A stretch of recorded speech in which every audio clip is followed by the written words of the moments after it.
Voilà, je voulais remercier toutes les personnes qui ont eu un message bienveillant ou qui ont tout simplement pensé à mon anniversaire, le 65e.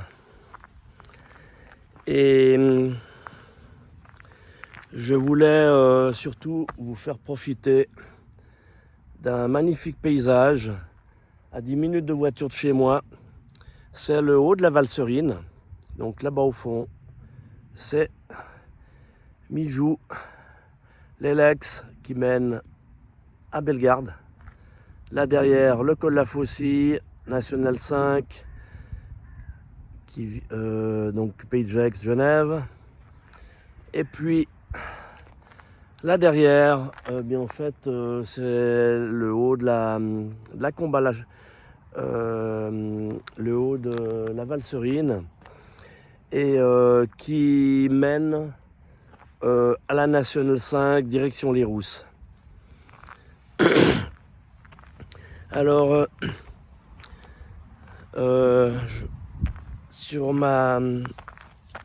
je traite souvent l'actualité un petit peu avec du recul, avec du second degré, ou de temps en temps, si je peux faire un peu d'humour, placer un bon mot, ou faire des références philosophiques, littéraires ou cinématographiques, sur l'époque qu'on vit, de cette fameuse chronique de la vie humaine au temps des robots. Oui, parce que des robots, on en a énormément, ils sont majoritaires, ceux qui nous entourent, qui ont la tête dans le guidon, qui ne veulent rien voir, rien entendre, rien comprendre. C'est pas grave, de toute façon, au jour où ils commenceront à être confrontés à la réalité, ils n'y seront pas préparés et ça va être particulièrement dur pour eux. Mais je voulais surtout parler que j'ai passé le week-end du 2 novembre avec la partie éveillée de ma famille. Et c'est vrai que j'ai jamais, depuis 2020, en fait, j'ai jamais eu une vie sociale aussi riche, avec toutes les belles personnes, toutes les belles âmes que j'ai rencontrées. Les gens qui ont souvent un ancrage, un alignement humain, spirituel. Et c'est pour faire le lien avec l'époque qu'on vit. Parce que moi qui suis un passionné depuis mon enfance, je suis un passionné d'histoire. Je suis arrivé petit à petit à la géopolitique. Plus tard à la sociologie quand j'ai conduit les bus dans les transports publics à Genève et dans le canton de Vaud. Et j'avais compris déjà à l'époque, ça n'a pas surpris au moment de la pandystopie de 2020, que la population était prête à gober à peu près n'importe quoi, y compris toutes les mesures absurdes qui n'avaient rien à voir avec des mesures sanitaires. Et je dis souvent merci les mondialistes, merci le Covid et toute cette période, parce que ça m'a permis de rencontrer énormément de gens dont j'ai toujours les contacts. Et on irradie toujours plus. Toujours plus. Alors, bien sûr que l'époque qu'on vit, j'aurais jamais pensé qu'arrivé à mes 65 ans, en 2025, qu'on vivrait une période de l'histoire aussi dangereuse, incertaine, dissonante, mais en même temps que je trouve absolument passionnante. Comme je disais à mon fils quand il était dans ses études et puis que on l'obligeait à des masques à Genève ou voilà, des conneries, eh bien je lui disais profite de l'époque dans laquelle tu vis, car c'est certainement avec la pandystopie de 2020 et cette grippette, eh bien, tu es en train de vivre la période la plus ridicule de l'histoire de l'humanité. Alors, forcément, quand je vois que il y a un effondrement humain, social, spirituel autour de moi, en fait, cela n'est pas dû au hasard, car j'avais déjà constaté cette évolution et que tout ce qui fait socle a été systématiquement infiltré et attaqué, et en premier la famille.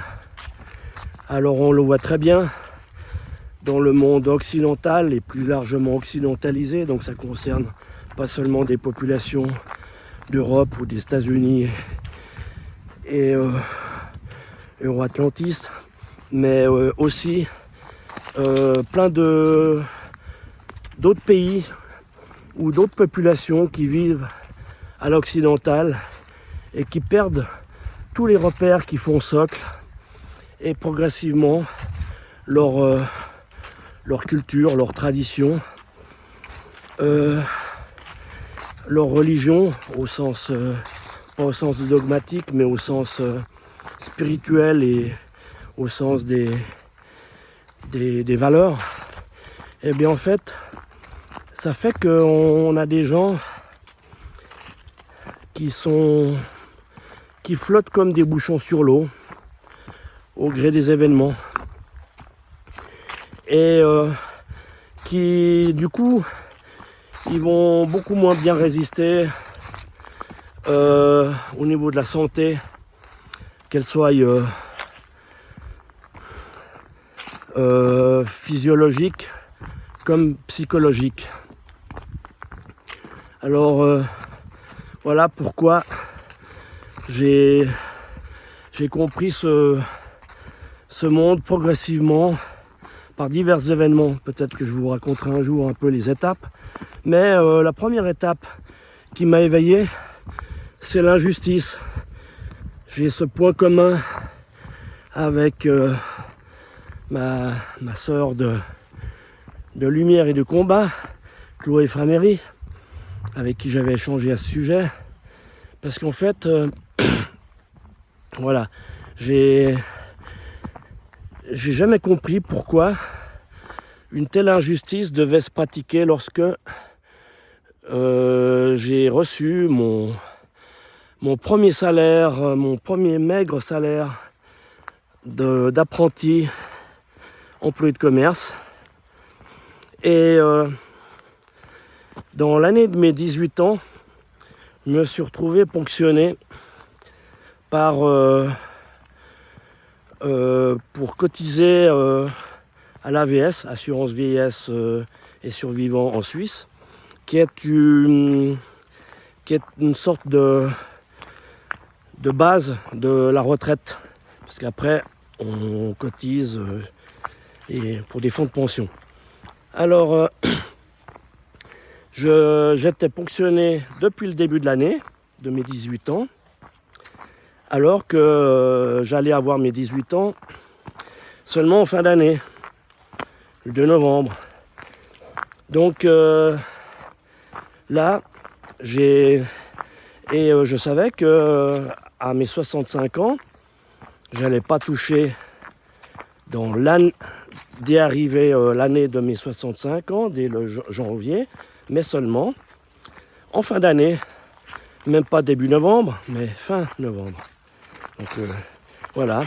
Alors c'était une première injustice et je constatais déjà que en fait, imaginez ces petites sommes ponctionnées qui ne sont pas redistribuées à ceux qui cotisent, multipliées chaque année par des millions de gens qui débarquent dans le monde du travail et surtout sur des générations. Donc imaginez les sommes. Alors après, plus tard, j'ai compris aussi que la Banque nationale suisse, qui est censée appartenir au peuple suisse, eh bien, ne redistribuait pas ces faramineux bénéfices à la population. Voilà, petit à petit, diverses étapes qui m'ont fait comprendre, en fait, par les injustices et les incohérences, mais en fait pas si incohérentes que ça. Et j'ai compris que, en fait, je ne supportais pas ce monde-là. Alors j'ai tenté pendant des décennies de m'y adapter. Et voilà, donc c'est pour ça que je voulais vous dire aussi que si j'ai rencontré la moitié éveillée de ma famille, qui est principalement dans le canton de Fribourg, ce n'est pas dû au hasard, parce que le canton de Fribourg, ben, c'est le pays de la fondue, donc moitié-moitié. Et oui, moitié éveillé, moitié endormi. Et ben, comme pour le vacherin, je veux dire, comme pour la fondue, eh bien, c'est moitié vacherin, moitié gruyère. Bon, voilà, un petit trait d'humour. Voilà, quand même beau paysage pour vous faire profiter. Voilà. Alors, à bientôt.